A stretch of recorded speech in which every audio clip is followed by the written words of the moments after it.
2008 contra o Operário de Mato Grosso e em 2017 contra o Atlético Goianiense aqui no Maracanã. É verdade, não pode ser o terceiro empate. 0-0, o Gerson faz o lançamento, a bola caiu na ponta para o Matheus Gonçalves, dominou. O rei do drible era chamado assim nas categorias de base, o rei do elástico. Alan, Matheus Gonçalves domina a bola, escraviza, solta para o Gerson, tocou pelo alto lá na ponta. É para o Cebolinha, Cebolinha macia para o Ayrton Lucas voltando a jogada na intermediária para o Alan, pede para entrar, o Alan deu um toque no Juninho, Ayrton Lucas cruzou, Juninho de cabeça, espalma o goleiro, olha o rebote, faz barulho na ação! Joshua! Gol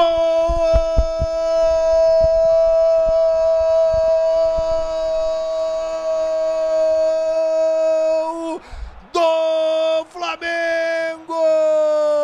E que delícia! Honrando a tradição rubro-negra!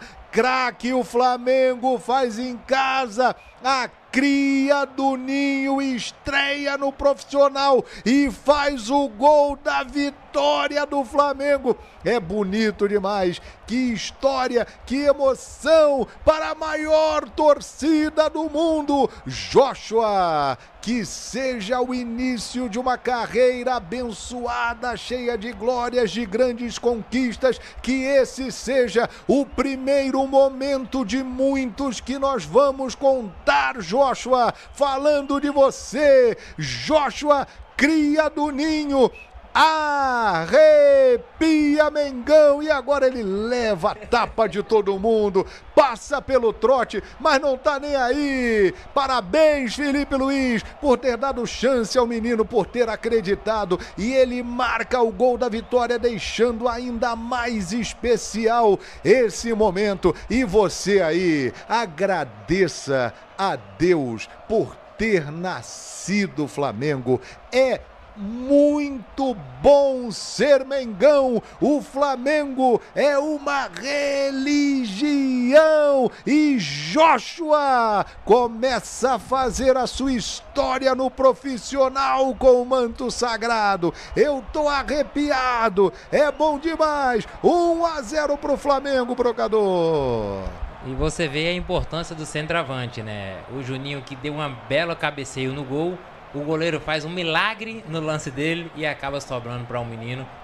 O menino abençoado consegue entrar numa partida dessa de Copa do Brasil e fazendo o gol do Flamengo. Aí eu falo, o torcedor tem que ter paciência com o Juninho, porque ele é, sim, importante para o Flamengo. Rapaz, que legal, que história, né, cara? Subiu muito, Juninho, subiu muito. Eu já ia reclamar do goleiro que novamente fez uma defesaça se consagrando. E o Joshua aqui hoje não dorme, não. Hoje ele vai ficar revendo, recebendo mensagem. Aliás, ele nunca mais vai esquecer esse dia e esse momento na vida dele. Isso aí é um negócio incrível, cara, sensacional. Boa noite, vitória importante contra o Botafogo da Paraíba, estreia na Copa do Brasil, jogando aqui em São Luís. O Flamengo criou muitas oportunidades, mas o que é que faltou para esse placar ser mais elástico, vamos dizer assim?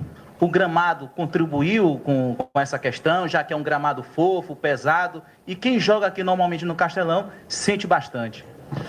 Boa noite, fizemos um jogo com muito volume, muita posse, criamos muitas chances e faltou fazer o gol. Faltou colocar a bola para a rede.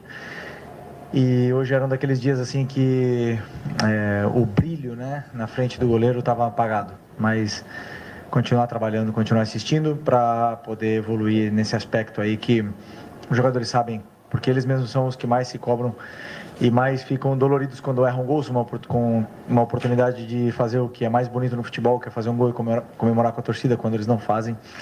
Eu sei que eles ficam sentidos. E hoje todos eles do ataque tiveram chances e no final não, só quem fez foi o menino da base, né? Então, vamos continuar evoluindo nesse aspecto.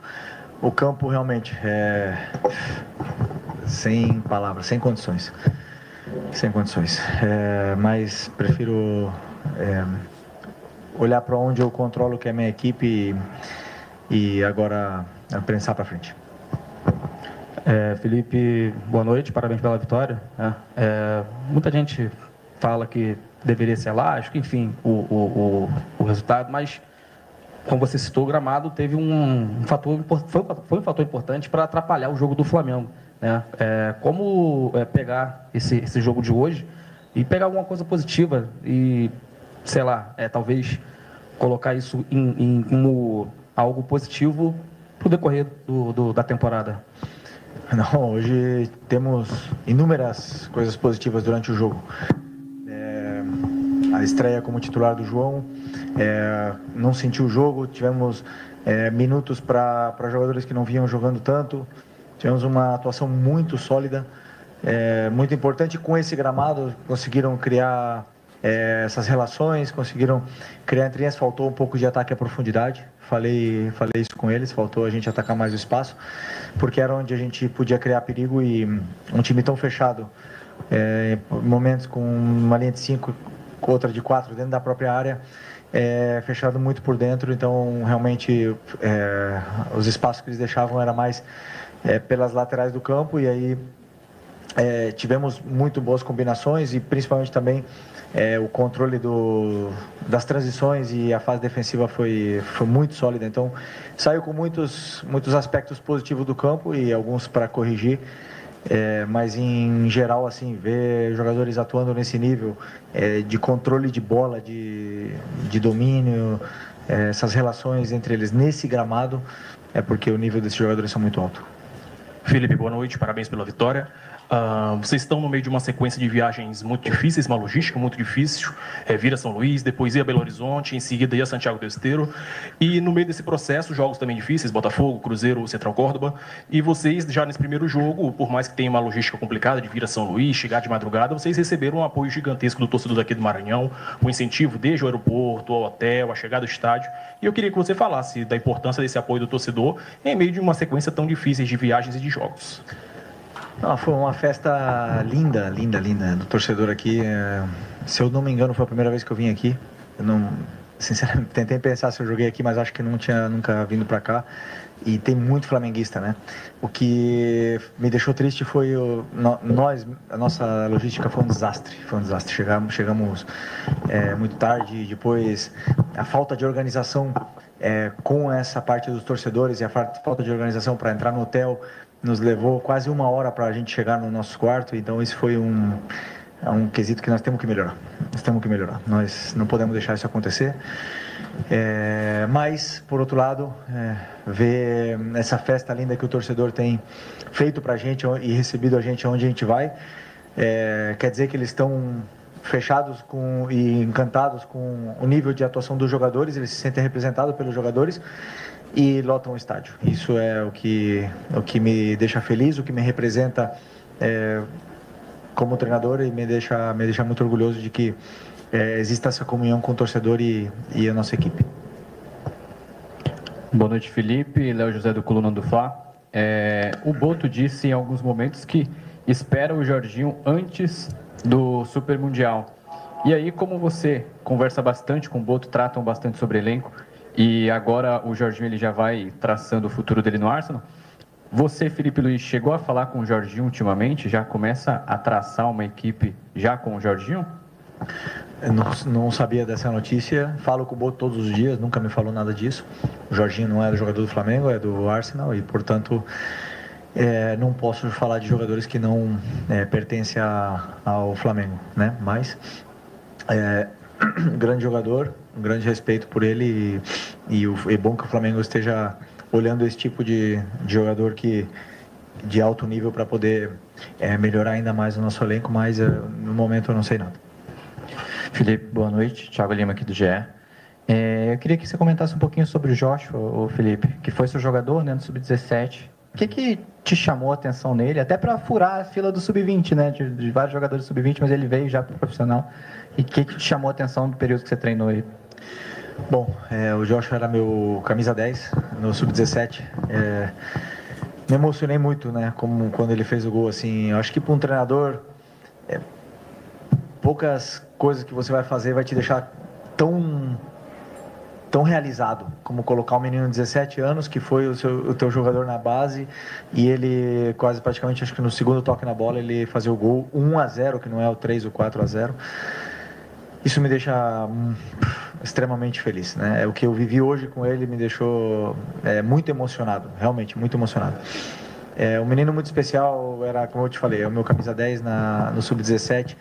O primeiro título da minha carreira como treinador, ele participou, foi uma peça muito importante na equipe. Eu fazia muitos movimentos específicos para ele, né, para que a equipe girasse em torno dele. Eu sei o talento que ele tem. É um meia que joga na mesma posição do Arrascaeta, tem um talento e tem principalmente muita frieza na área. É um cara que decide muito bem.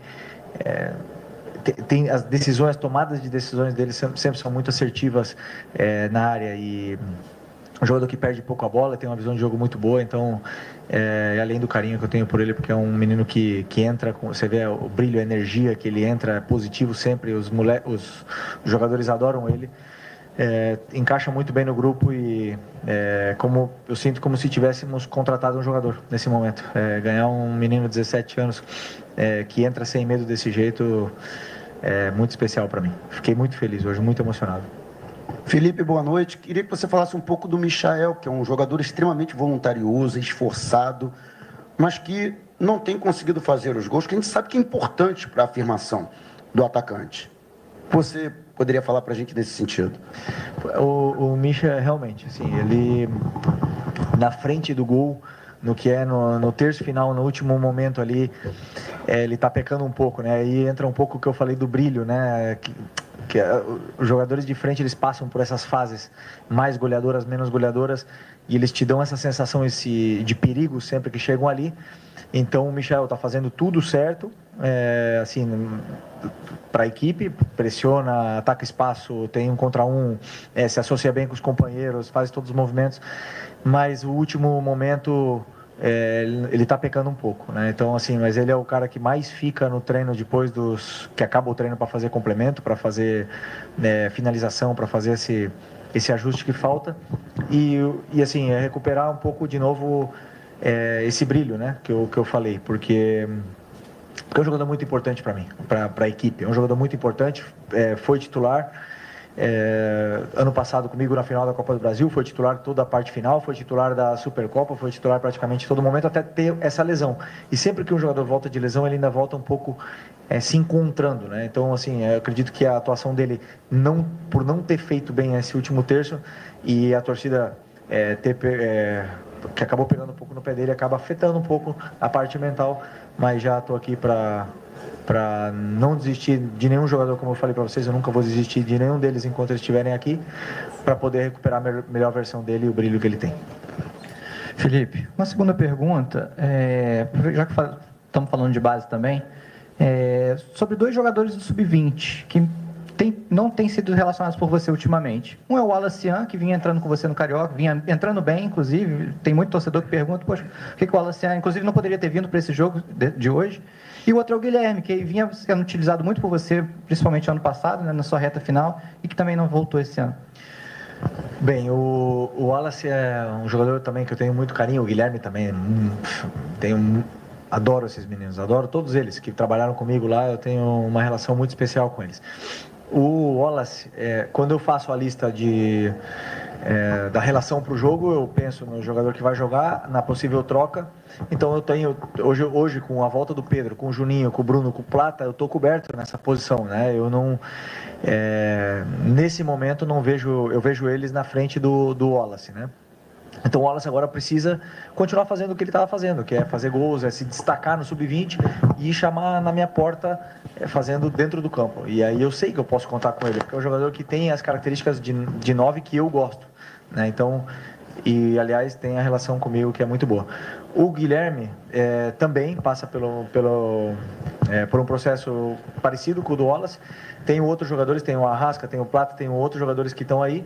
E hoje eu optei pelo Joshua, que vem treinando comigo, vem treinando muito bem, completou viagens, viajou comigo para Libertadores, fez vários treinos, encaixou muito bem no grupo e vem se destacando nos treinos. Isso que é o que eu mais vejo, o jogador que fala dentro do campo, e o Joshua está falando dentro do campo, me deu como é que fala? A segurança de poder colocá-lo hoje no campo e ele acabou rendendo, né? Mesmo que foram só 10 minutos.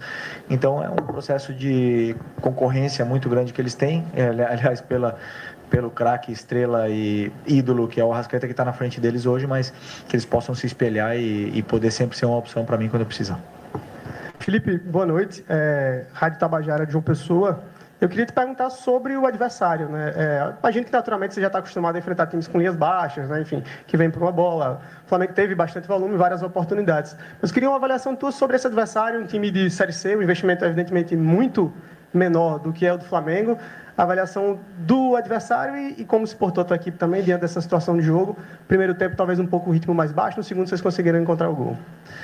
Bom, a análise que eu fiz do Botafogo da Paraíba foi uma análise onde eu imaginei um jogo difícil pelo gramado, pela situação do gramado, de campo, mas assim, reconhecendo claramente a nossa superioridade técnica, né, dos jogadores, assim. Por mais que tenha um time bem qualificado, um time que você vê que estão com as ideias muito claras, bem treinado, principalmente na fase defensiva, me demonstrava que iríamos ter dificuldade de entrar por dentro nessa equipe. Mas, claro que o campo e a circulação de bola sempre fica um pouco mais lenta nesse aspecto, mas não posso deixar de reconhecer que antes, na análise que eu fiz, eu senti que sim, éramos bem superiores ao time deles. Não sei, sinceramente, o nível da Série C, mas eu acredito que uma equipe tão bem trabalhada na fase defensiva possa sim brigar pelo acesso, porque esse ano jogamos contra algumas equipes do Carioca e muitas delas, ou Volta Redonda, por exemplo, que joga a Série B, essa equipe aqui tem um nível técnico e tático assim parecido ou superior até a essas equipes. Então, essa é a minha análise sobre o Botafogo. Agora conseguimos o resultado que queríamos e temos a volta e na frente, diante do nosso torcedor, para poder vencer.